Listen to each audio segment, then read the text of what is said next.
संपूर्ण प्राणियों में द्वेष भाव से रहित, सबका मित्र, दयालु, ममता रहित, अहंकार रहित, सुख दुख की प्राप्ति में सम और क्षमाशील, ऐसा जो भक्त है वो भगवान से विभक्त नहीं हो सकता है, भगवान से अलग नहीं हो सकता है।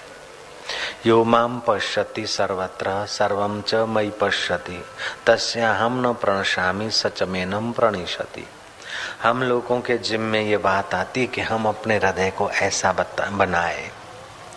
द्वेष रहित चित्त बड़ा प्रभावशाली होता है। जिसके प्रति हम द्वेष करते हैं उसका तो अमंगल हो कि न हो, लेकिन हमारा हृदय तो खराब हो ही जाता है। तो संपूर्ण प्राणियों के प्रति द्वेष भाव से रहित अपना चित्त, फिर सबके अंदर में अपना परम मित्र परमात्मा छुपा है, इसलिए सबके लिए मैत्री भाव हो, हृदय में दया हो, दया बिना संत कसाई, हृदय में दयालुता हो, मित्रता हो, और फिर मित्रता और दया तो हो लेकिन ममता न हो, ममता रहित दिल हो और अहंकार रहित बनाए अपने चित्त को। सुख दुख में सम रहे। सुख और दुख को हम महत्व देते हैं, इसीलिए उसका प्रभाव पड़ता है।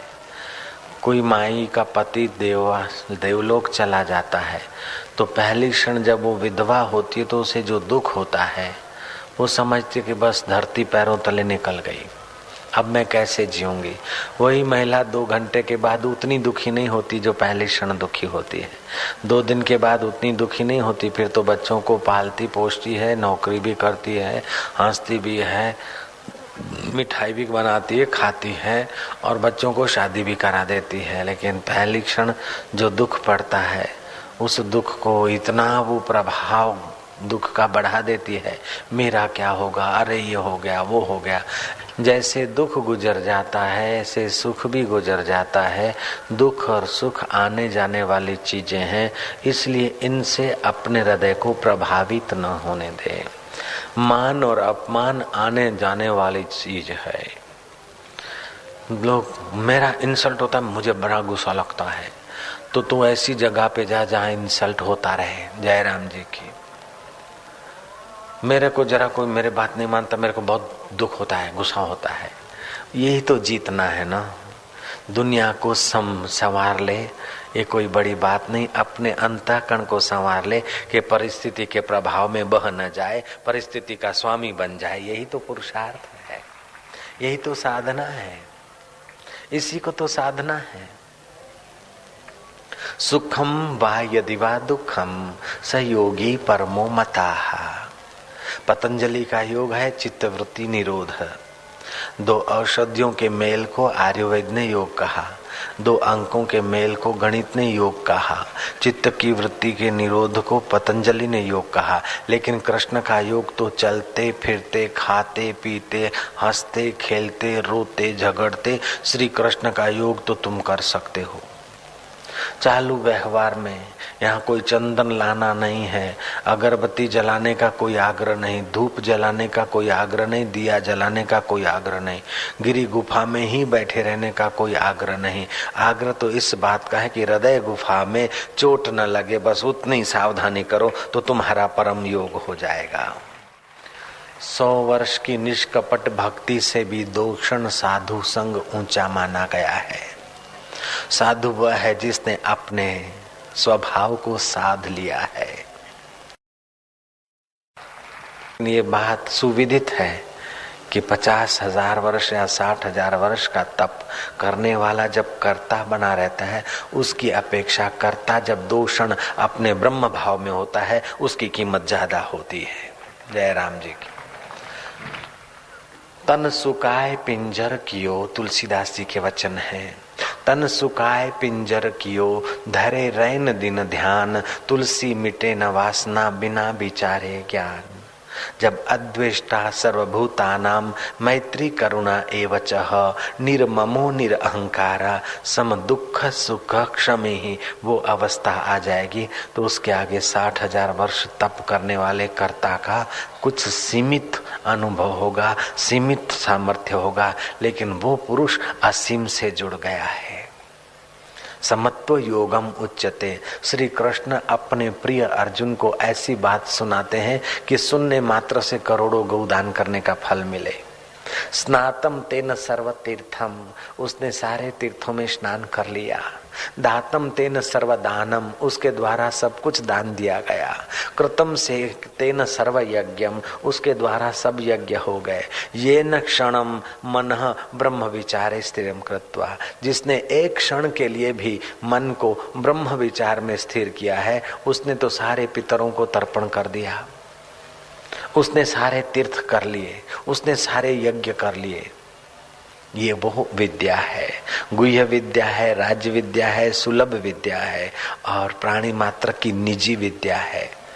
इस विद्या को पाया हुआ भक्त अद्वेष्टा सर्वभूतानां मैत्री करुणा एवच निर्ममो निरअहंकारा सम दुख सुख क्षमे ही।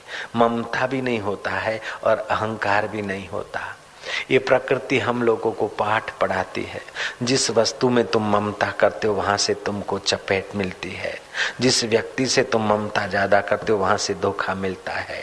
ममता इन वस्तुओं से, व्यक्तियों से, परिस्थिति से मत करो, चित्त में समता बनाए रखो, तो आप ईश्वर के साथ बने रहेंगे। केबल कितना भी बड़ा हो लेकिन पावर हाउस के साथ नहीं जुड़ा है तो उसकी कोई कीमत नहीं।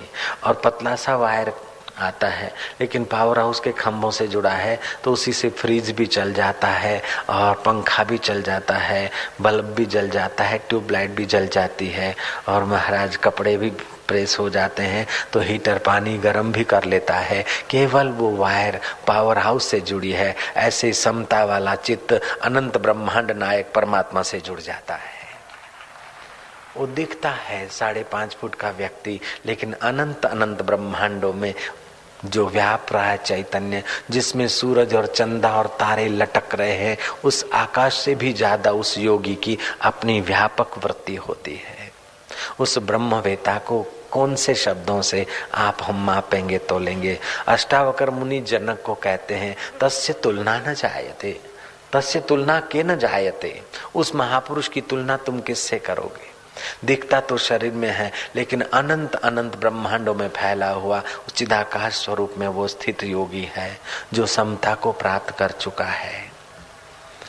ऐसे पुरुष का दर्शन भी बहुत हित कर लेता है। ऐसे पुरुष के वचन भी बड़ा गहरा असर करते हैं।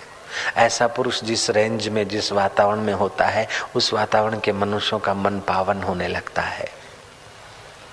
अद्वेष्टा सर्वभूतानां मैत्री करुणा एवच निर्ममो निरअहंकारा सम दुख सुख क्षमी। बस ये श्लोक आत्मसात कर लिया, साधु की साधना पूरी हो गई, योगी का योग सफल हो गया, तपी का तप सफल हो गया, जपी का जप सफल हो गया, विरक्त की विरक्ति सफल हो गई, गृहस्थी का गृहस्थ्य सफल हो गया। अरे भाई, देव का देवत्व सफल हो गया, सब कुछ सफल हो गया अगर केवल इस श्लोक के अनुसार भी अपनी अवस्था बन जाए तो। दुर्योधन ने अपने पिता को, धृतराष्ट्र को कहा कि मेरे पास राज्य है, पांडवों से मैंने सब छीन लिया, फिर भी पांडवों की जो इज्जत है, खुशी है, प्रसन्नता है, उसके आगे मैं अपने को बड़ा दुखी समझता हूं, मैं अपने को कंगाल समझता हूं। धृतराष्ट्र ने कहा कि पुत्र, मैं तेरे को प्राचीन कथा सुनाता हूं। देवराज इंद्र ने ऐसा ही सवाल किया था अपने गुरु बृहस्पति से कि प्रहलाद दैत्य कुल में पैदा हुआ है, फिर भी प्रहलाद को जो शांति, आनंद, यश मिला है और प्रसन्नता मिली है, उसके आगे मेरा स्वर्ग का वैभव मुझे तुच्छ लगता है। साधन मेरे पास ज्यादा है लेकिन खुशी प्रहलाद के हृदय में ज्यादा है। बृहस्पति ने कहा कि प्रहलाद शील का पालन करता है। शील माना क्या?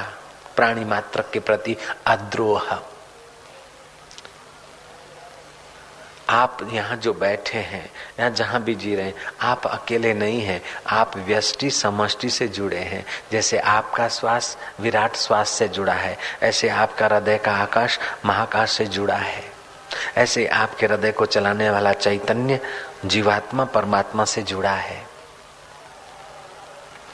आप अगर कर सकें तो ये प्रयोग करिए। मुझे बहुत फायदा हुआ है, बहुत लाभ हुआ है। आपको बताता हूँ, आप करेंगे तो बहुत लाभ होगा। जो भी जिस भगवान को मानते हो, जिस धर्म को मानते हो, खूब मानो, हमारी मना नहीं है। जिस गुरु को मानते हो खूब मानो, हमारी मना नहीं। लेकिन मुझे जो लाभ हुआ है आपको बताता हूँ, आप करके देखो, बहुत लाभ होगा। और कुछ नहीं, सुबह आप नींद में से उठ गए, बैठ रहे, ओम ओम एक ही है, ओम ओम एक ही है, एक ही है। जैसे एक ही सूरज से अनेक पैदा होते फूल फल चीजें, एक ही लाइट से अनेक साधन चलते, ऐसे एक ही परमात्मा से सूरज भी सत्ता ले रहा है, चंदा भी ले रहा है। तो जल में रस होकर वही दिख रहा है, पृथ्वी में गंध होकर वही दिख रहा है।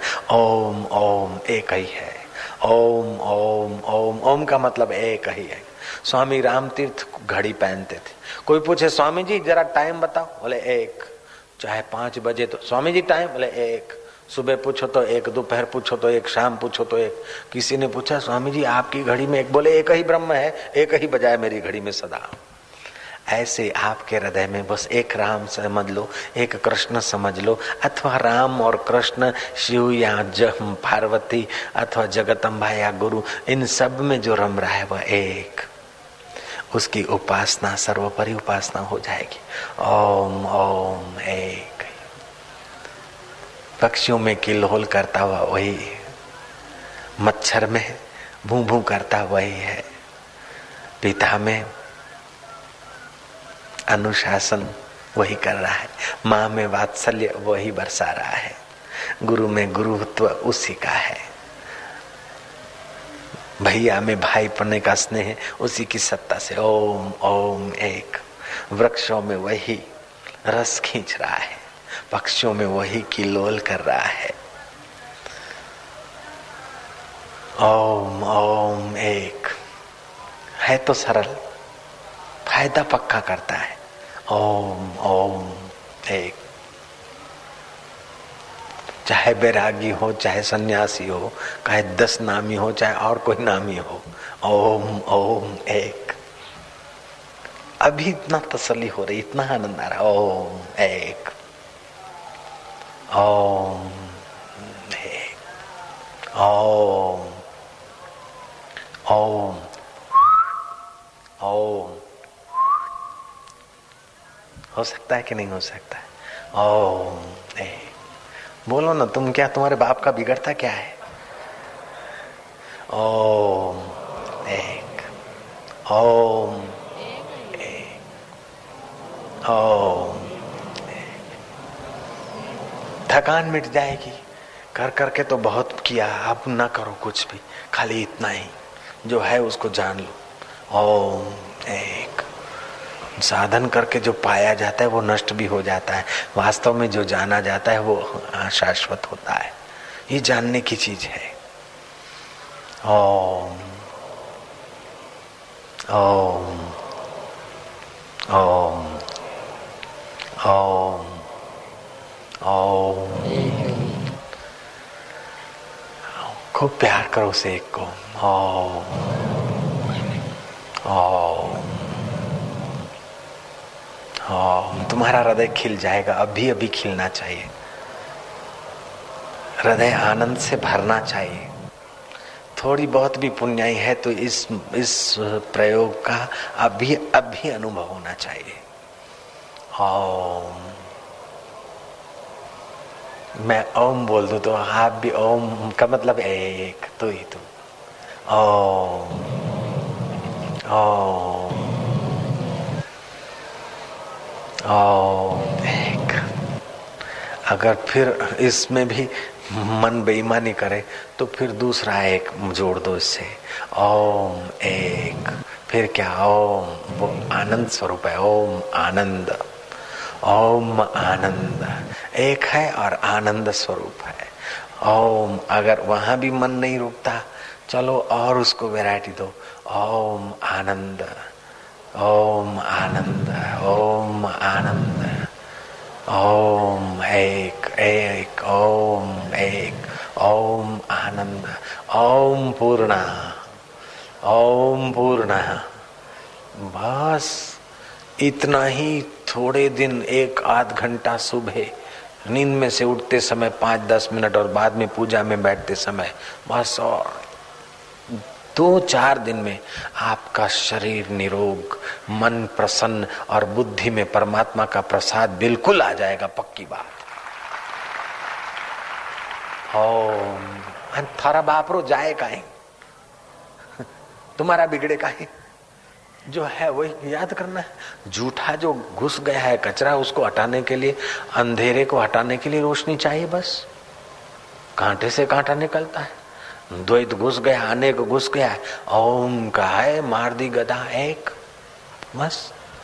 मेरे गुरुदेव कहा करते थे कि देख भैया, घर में खड्डे हों तो वो गोबर से या तो सीमेंट से भर सकते हो, घर में गंदगी है तो झाड़ू से निकल सकती है, लेकिन अंधकार न झाड़ू से निकलेगा, न गोबर मिट्टी या सीमेंट कंक्रीट से हटेगा।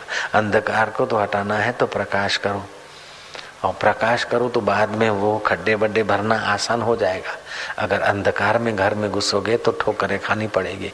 इसलिए अंधकार है अविद्या, अविद्या से सारी मुसीबतें चलती है। अविद्या, अस्मिता, राग, द्वेष, अभिनिवेश, ये सारा कचरा उसी के बाद आता है।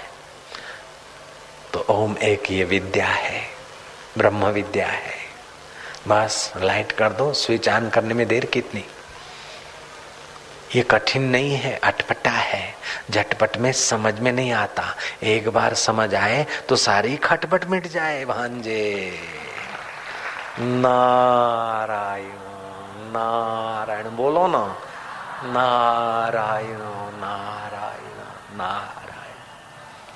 द्वेष द्वैत में होता है। ओम एक, अद्वेष्टा सर्वभूतानां मैत्री करुणा एवच। दायां हाथ बाएं हाथ की सेवा करता है तो कहीं अहंकार होता है क्या? किसी को कहने जाता है क्या? नहीं। अंग भिन्न भिन्न है, फिर भी कुल मिला के तो ओम एक ही है। ऐसे समाज में भी भिन्न भिन्न मॉडल है, फिर भी कुल मिला के ओम एक। बड़ी उंगली छोटी से भिन्न है, अंगूठा चारों से भिन्न है, पैर की उंगलियां भिन्न है, नाक की डिजाइन भिन्न है तो कान की बिल्कुल निराली, आंख की डिजाइन निराली तो मुंह की डिजाइन और निराली, और महाराज कमर की डिजाइन अलग तो पैरों की डिजाइन अलग, फिर भी कुल मिलाकर मैं। ऐसे ये सब अलग अलग दिखते, 5 भूत और भौतिक, फिर भी कुल मिला के ओम एक। शक्कर के खिलौने बनते हैं,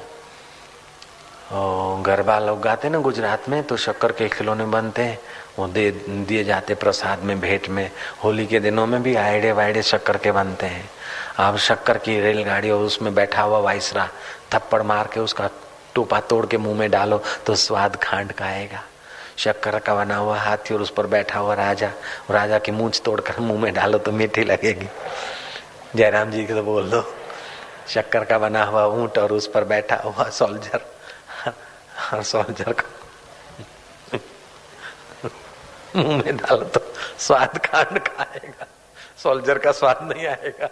नारायण बोलो ना, नारायण नारायण नारायण। धर्म का नाम मजूरी नहीं है, धर्म का नाम तप तप के अपने को खपाना नहीं है। जो अति विलासी आदमी है उसके लिए तपस्या है, लेकिन जो साधक भक्त है, श्रद्धा है, पवित्र है, उसके लिए तो खाली ओम है, ओम है। आनंद ही आनंद, हर रोज खुशी, हर दम खुशी, हर हाल खुशी। जब आशिक मस्त फकीर हुआ तो फिर क्या दिलगिरी बाबा। अद्वेष्टा सर्वभूतानां मैत्री करुणा एवच निर्ममो। देह को मैं मानोगे तो ममता आएगी, लेकिन सब एक और एक में सब, तो ममता को कहाँ रहना है, वो तो भागेगी बेचारी। जैसे अंधेरे में भूत प्रेत डाकिनी साकिनी अलावा बला का भय होता है, रोशनी हो गई तो सब छू हो जाते हैं, ऐसे ओम है आनंद। अगर ये स्थिति में हो और न्यायाधीश तुम्हारे लिए जजमेंट लिख रहा है, तो और आपकी ये दृढ़ निष्ठा है कि न्यायाधीश में भी वही एक है, मेरा बुरा वो नहीं कर सकता है। ओम एक, जैसे आप अपने किसी उंगली का बुरा नहीं कर सकते, नाक का बुरा नहीं कर सकते और कान का बुरा भी नहीं कर सकते, चाहे गाल पे थप्पड़ मार दे मच्छर है, फिर भी गाल का बुरा करने का तुम्हारा इरादा नहीं है, जयराम जी बोलना पड़ेगा। चाहे आप खुजला दें और चाहे कड़वी दवा भी पी लें, चाहे यूं कर ले, लेकिन फिर भी आप अपने शरीर का बुरा नहीं करते। ऐसे ही ओम एक कर दिया तो आपका बुरा ब्रह्मांड में कोई नहीं कर सकता, किसके बाप की भी ताकत नहीं। ये वो बुंदी, ये वह बूटी है, ये वह कुंजी है जिससे सारे ताले खुलते। किसी जेल में धर्मात्मा आदमी गया, कैदियों की बुरी दशा देखी, उसको दया आ गई। अरे की रोटी खाते हो?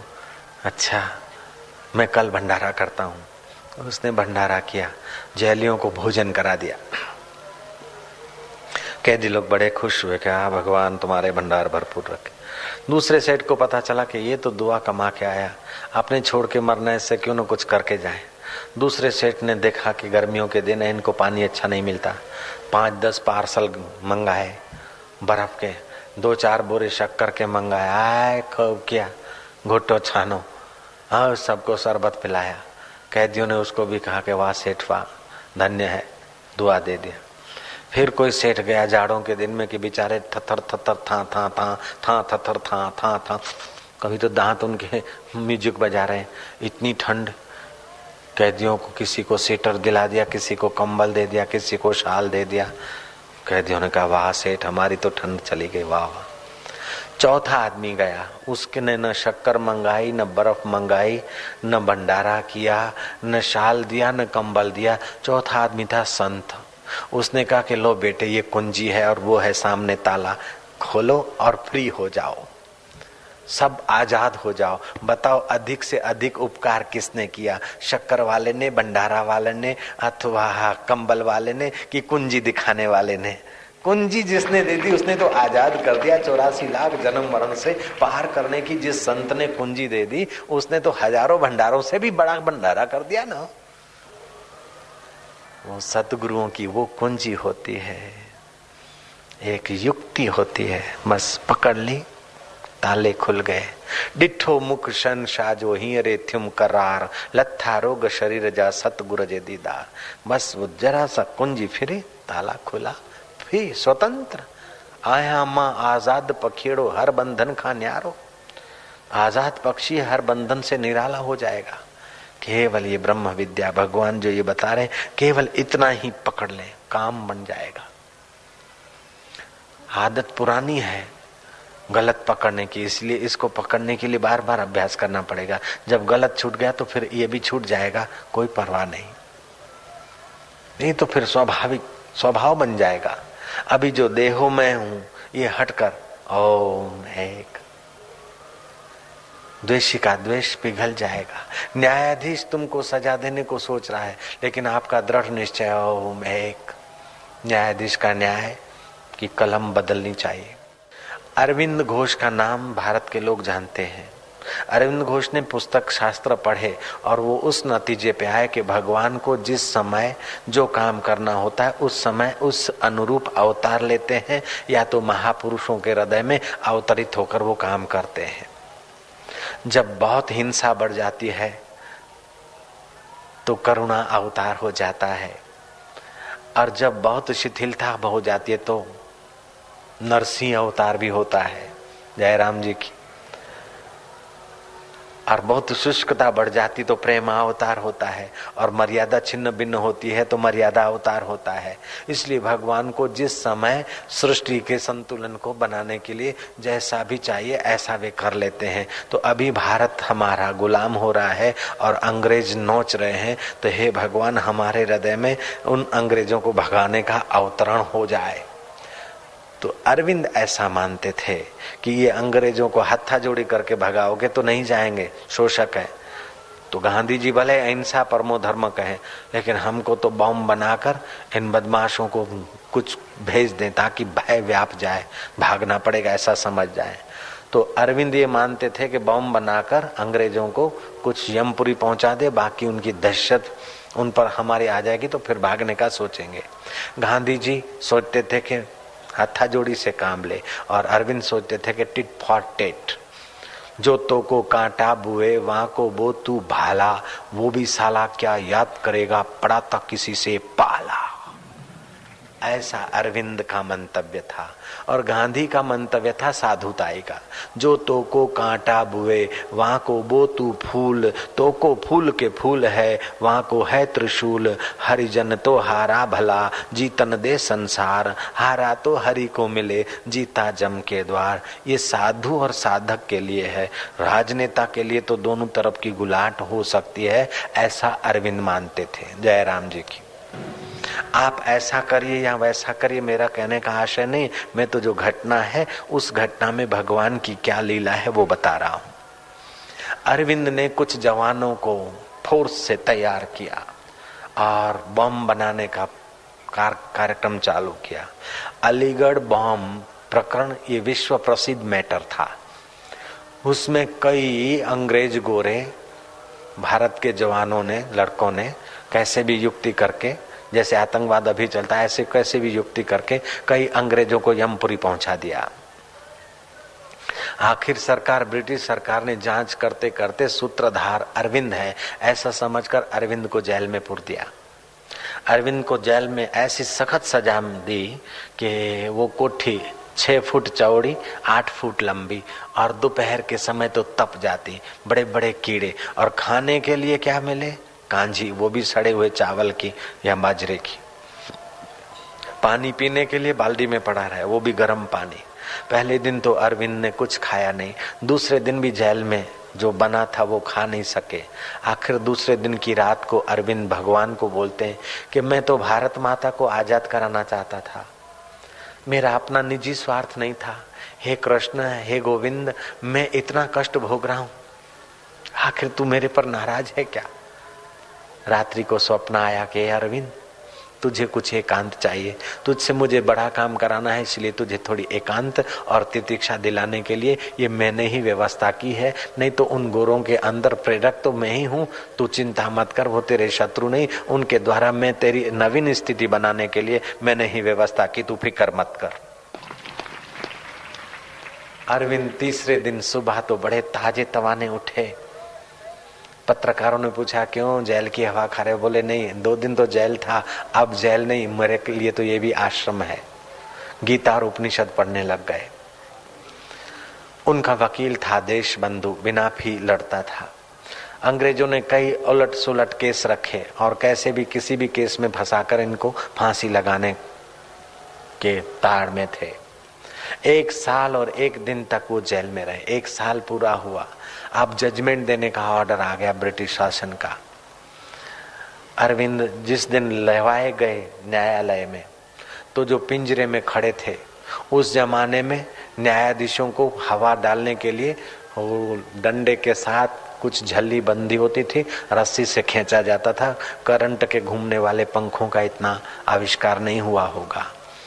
रस्सी से पंखा हाँकने वाली झल्लियां गए दिन भी लोगों ने देखी होगी, पुराने लोग देखे थे, हम भी देखे थे, हमारे वहां भी ऐसे ही था पहले, हमने इन्हीं आंखों से देखा। हाथ से पंखा ऊपर लटकी होती और डंडा, उसमें फिर गोदड़े जैसा फिट किया हुआ होता है और फिर उसमें रस्सी होती, यूं खींचो तो हवा नीचे पड़ती। तो कैदियों को बुलाया जाता था, न्यायाधीश और सरकारी वकील पर हवा डालने के लिए और रस्सी खींचने के लिए 3 कैदी बुलाए जाते थे। अरविंद कहते कि मैं पिंजरे में खड़ा रहा, वो कैदी हवा डाल रहे हैं न्यायाधीश को और वकील को। मैंने उस हवा झेलने वाले झल्ली को देखा, सोच रहा है कि भगवान अब मेरा क्या होगा। तो उस झल्ली में भगवान कृष्ण का प्रतिबिंब देखा। फिर मैंने न्यायाधीश के तरफ देखा तो न्यायाधीश की जगह पर कृष्ण बैठे हैं। सरकारी वकील के तरफ निहारा तो वहां कृष्ण बैठे हैं। फिर देखा कि वो 3 जो कैदी झल्ली खींच रहे हैं वो भी वही है। फिर देखा कि देश बंधु, मेरा वकील नहीं, वकील की जगह पे वही खड़े हैं। और इनको सबको हमको देखने के लिए आने वाले देशभक्तों के उभरे हुए मेले में भी सब कृष्ण ही कृष्ण, कृष्ण ही कृष्ण सब में। फिर मैंने उस जाली के तरफ देखा तो भगवान मुस्कुराए हुए मिलते हैं कि पागल, जब सब में मैं हूं तो तू चिंता क्यों करता है, जो होगा तेरे लिए अच्छा होगा। मैं तो शांत हो गया। देश बंधु के द्वारा न जाने भगवान एक से एक तर्क लड़ाकर उस न्यायाधीश की खोपड़ी में वो सिद्ध कर चुके कि ये अरविंद निर्दोष है। शाम होते होते सरकार कृत निश्चय थी, फिर भी न्यायाधीश को ये जजमेंट देना ही था और कोई गुनाह साबित हुआ नहीं। न्यायाधीश को कहना पड़ा कि अरविंद निर्दोष। ये बात सुनते ही देशभक्तों से वो कोर्ट कचहरी नाच उठी। जय श्री कृष्ण, जय श्री अरविंद, जय श्री कृष्ण, जय श्री अरविंद।